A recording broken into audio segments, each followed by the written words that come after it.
बाबा रामदेव द्वारा एलोपैथी दवाओं को लेकर दिए गए बयान को लेकर विवाद लगातार बढ़ रहा है और आईएमए ने इस पर कड़ी आपत्ति जताई है।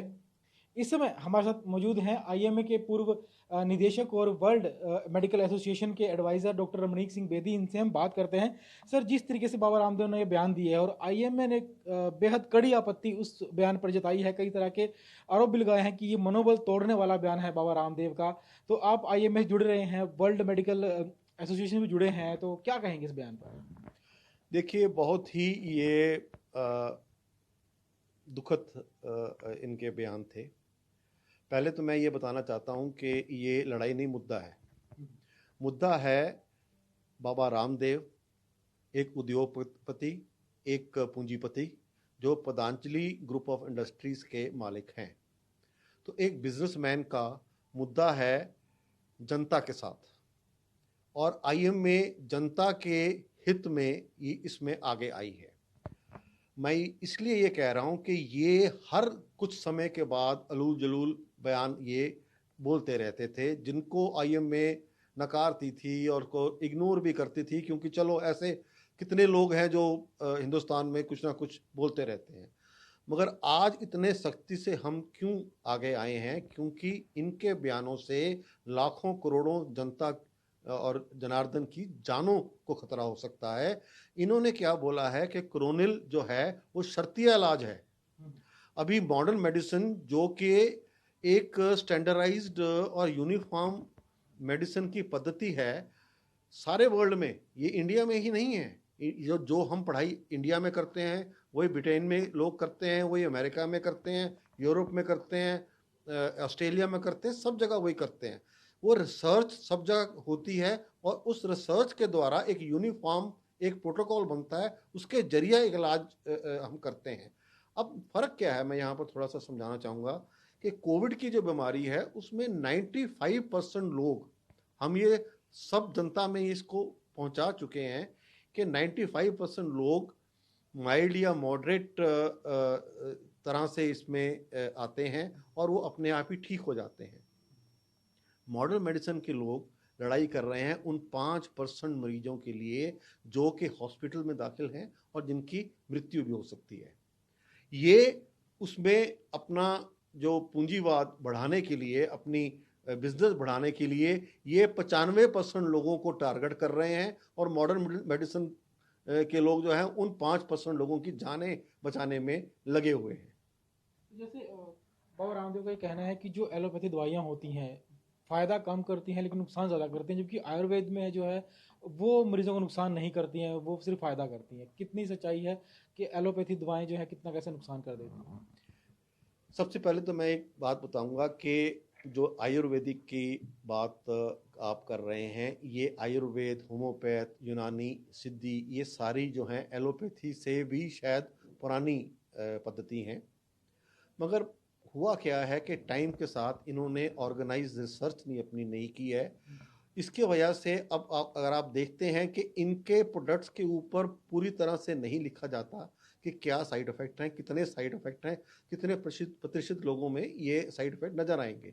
अगर आप एक छोटी सी भी शीशी लेते हैं, क्रोसिन की भी शीशी लेते हैं मॉडर्न मेडिसिन में, वहाँ पर आपको सारी जानकारी दी जाती है, ये इसके इफ़ेक्ट हैं, इन चीज़ों के लिए इस्तेमाल कर सकते हो और ये साइड इफ़ेक्ट हैं। और चाहे 10 लाख में एक व्यक्ति को वो साइड इफ़ेक्ट नज़र आए, वो भी हमें लिखना पड़ता है दवाई वालों को।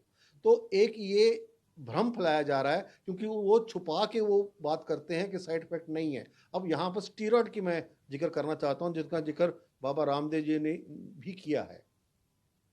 हैरानी की बात है कि अगर आप गूगल करेंगे तो सारे प्लांट्स, उनमें स्टीरॉयड बहुत मात्रा में पाए जाते हैं। और मॉडर्न मेडिसिन क्या करती है, उन्हीं प्लांट्स के एक्सट्रैक्ट को सिंथेटिकली जो है वो अपना प्रोड्यूस करती हैं, तभी इतने तादाद में उसको वो प्रोडक्शन में लेके आते हैं। तो ये कोई हवा से नहीं मॉडर्न मेडिसिन की मेडिसिन बनती हैं, वो भी प्लांट्स के जरिए ही उनसे एक्सट्रैक्ट को सिंथेटिकली डेवलप करके बनती हैं। तो ये कहना बिल्कुल गलत है कि स्टीरॉयड जो है वो सिर्फ दवाइयों में बनते हैं। सब प्लांट्स में, सब मतलब काफ़ी प्लांट्स ऐसे हैं जो कि आयुर्वेद में काम आते हैं, वो प्लांट्स उनमें स्टीरॉयड मौजूद है।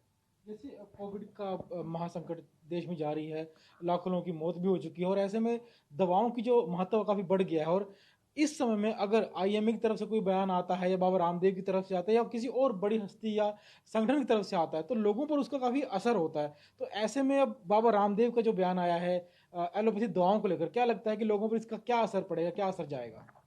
देखिए, आपके माध्यम से आईएमए बीच में तभी आया है कि हम जनता को ये बताएं, हमारा ये फर्ज बनता है कि जनता को ये बताएं कि ये कोरोनिल कोई शर्तिया इलाज नहीं है। ये गवर्नमेंट ऑफ इंडिया ने भी और डब्ल्यूएचओ ने भी बड़े शार्प शब्दों में ये बात कही है और इन्होंने भी अपनी बात को अब तोड़ मरोड़ के और तरह से बात करनी शुरू कर दी है कि ये एक एडजुवेंट, ये सहायक ये दवाई है। तो सहायक दवाइयाँ तो हमारे पास कई हैं। दूसरी बात मैं ये बोलता हूँ कि हमारे जो मॉडर्न मेडिसिन में एक ट्रांसपेरेंसी है। वो क्या है कि आपने देखा होगा HCQ ट्राई की, आइवरमेक्टिन ट्राई की, रेमडेसिविर ट्राई की, प्लाज्मा थेरेपी ट्राई की, और मगर ट्राई करने के बाद जब उनका असर हमें नज़र नहीं आया तो हम लोगों ने ही लोगों में ये बताया कि भाई ये चीज़ों के हैं, उनके असर जो हैं वो ठीक नहीं है, उनके साइड इफ़ेक्ट हैं, तो इनको आप हमने नकारा भी है। और वो क्यों किया? इसलिए किया कि कोई भी अगर रिसर्च होगी, ये जो कोविड की बीमारी थी लगातार एकदम जो है वो तेज़ी से आई हमारे सामने, और कोई डिजीज़ कभी भी जब आएगी रिसर्च उसके बाद ही शुरू हो सकती है उसके लिए। तो ये नई बीमारी थी, उसमें रिसर्च की हमने, मगर हमने सामने आके ये कहा कि भाई ये जो है हम अपने पुराने तजर्बे के हिसाब से ट्राई कर रहे हैं, जिनका जो है हमें लगा कि असर नहीं है उनको हमने इस्तेमाल करना बंद भी कर दिया है। अब जहाँ तक स्टीरॉयड की बात है, स्टीरॉयड का हम शोर मच गया कि साइड इफेक्ट की बात। अब स्टीरॉयड का हमने जब साइड इफेक्ट थोड़े आने देखे तो एम्स ने, पीजीआई ने और भी ऐसी संस्थाएं हैं जिन्होंने बड़ा क्लियरली ये बोला है कि स्टीरॉयड को या किसी भी दवाई को आपने किस मात्रा में लेना है, किस स्टेज पे लेना है और कितनी देर के लिए लेना है। तो इसका मतलब कहने का ये है कि हम जनता के साथ, जनता के बीच में बिल्कुल साफ सफाई के साथ हर पक्ष जो है वो रख रहे हैं। और ये जो उस तरफ से कह रहे हैं कि इनके पास तो एड्स का भी शर्ती इलाज है, अब कारण ये है कि ये एक बिजनेसमैन है और हम एक प्रोफेशनल डॉक्टर्स हैं। पता ये चला है, पहली बात तो ये कि आयुर्वेदा के ये डॉक्टर भी नहीं है, सिर्फ एक इंस्ट्रक्टर हैं योगा के। अब जहां मैं योगा की बात करता हूँ, योगा के मैं बहुत मान करता हूँ, मगर योगा एक एक्सरसाइज का एक पद्धति है उसकी। मॉडर्न मेडिसिन में तो कितने सालों से फिजियोथेरेपी डिपार्टमेंट बना हुआ है। तो जो सांस की हम बात करते हैं कि ट्रेनिंग देते हैं, तो हम भी लोग ब्रीदिंग एक्सरसाइजेस बताते हैं। हमारे लिए तो बहुत मामूली सी बात है। किसी को घुटने में दर्द होता है या घुटने उनके खराब है, उनको हम घुटने की एक्सरसाइज बताते हैं। किसी को कंधे की प्रॉब्लम है, उनको हम कंधे की बताते हैं। हमारे लिए बहुत मामूली है, इसको ये बढ़ा चढ़ा के इन्होंने व्यापार में इसको तब्दील कर लिया है। क्या जो ये बयान आया है, इस बयान के बाद एलोपैथी और आयुर्वेद के बीच लड़ाई शुरू हो गई जिसमें जो आईएमए जो है अब हस्तक्षेप कर रहा है? Absolutely not. इनफैक्ट मेरी इस दौरान में काफ़ी जो आयुर्वेदिक के बड़े माने प्रमाणे जो लोग हैं उनके साथ ये हुई है, वो भी बहुत ही नाराज़ हैं कि ये बाबा रामदेव जो हैं वो आयुर्वेद प्रैक्टिस नहीं कर रहे हैं, वो आयुर्वेद को भी ख़राब कर रहे हैं, हिंदुस्तान की जो छवि है उसको भी ख़राब कर रहे हैं। और आज के दिन में दुनिया में हम एक मजाक का एक माध्यम बन गए हैं इनके जरिए। एक सर आखिरी सवाल है कि एक तरफ से विवाद जारी है, बाबा रामदेव जिस तरह से बयानबाजी कर रहे हैं, दूसरी ओर हरियाणा सरकार ने भी जो कोरोनिल दवा है इनकी वो खरीदने की बात कही है जो मरीजों को सरकार की ओर से मुफ्त जो है मुहैया करवाई जाएगी। क्या कहें? देखिए, ये इसमें ये अफसोसजनक बात है। अब अगर वो दे रहे हैं तो जैसे हम विटामिन सी देते हैं, हम बोलते हैं जिंक लीजिए, मल्टी विटामिन लीजिए, अगर इस तरह से कोरोनिल का वो इस्तेमाल करना चाहते हैं तो उनकी मर्जी है, उसमें कोई हमें आपत्ति नहीं है। मगर एक बात बिल्कुल साफ कर देनी चाहिए कि कोरोनिल कोविड का इलाज नहीं है, उसमें ये सहायता नहीं देती है।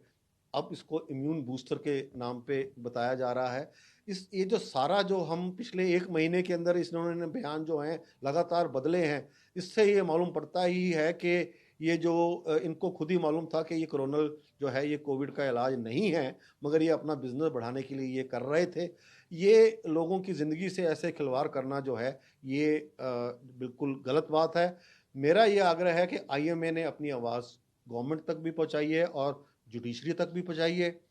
अब गवर्नमेंट के पास डिजास्टर मैनेजमेंट एक्ट के अंदर ऐसे कई क्लॉजेज हैं जिनके अंदर वो ये बयान आते हैं, और जुडिशरी ने भी सुओ मोटो कई जगह पे ये एक्शन लिया है जहां पर उन्होंने देखा है कि अखबारों में या किसी मीडिया में ऐसी न्यूज़ आती है।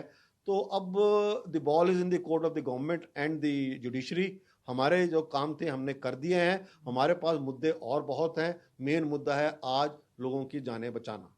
Thank you. तो ये थे डॉक्टर रमनीक सिंह बेदी, जिन्होंने साफ तौर पर कहा कि आईएमए की जो लड़ाई है वो आयुर्वेद के खिलाफ नहीं है, बल्कि बाबा रामदेव जिस तरह से अपनी कंपनी की प्रमोशन कर रहे हैं, अपने बिजनेस को बढ़ाने के लिए इस तरह के बयान दे रहे हैं, उनके खिलाफ है। साथ ही में कहना है कि डिजास्टर मैनेजमेंट के तहत जो है बाबा रामदेव पर कार्रवाई होनी चाहिए। और क्योंकि इस समय जो कोरोना काल चल रहा है और लोगों की जानें बचाने की जरूरत है, दवाओं का बहुत महत्व है, और इस समय में इस तरह की बयानबाजी करना किसी अपराध से कम नहीं है, तो सरकार को उनके खिलाफ कार्रवाई करनी चाहिए। कैमरामैन राजेश के साथ चंडीगढ़ से विजय राणा, एटी भारत।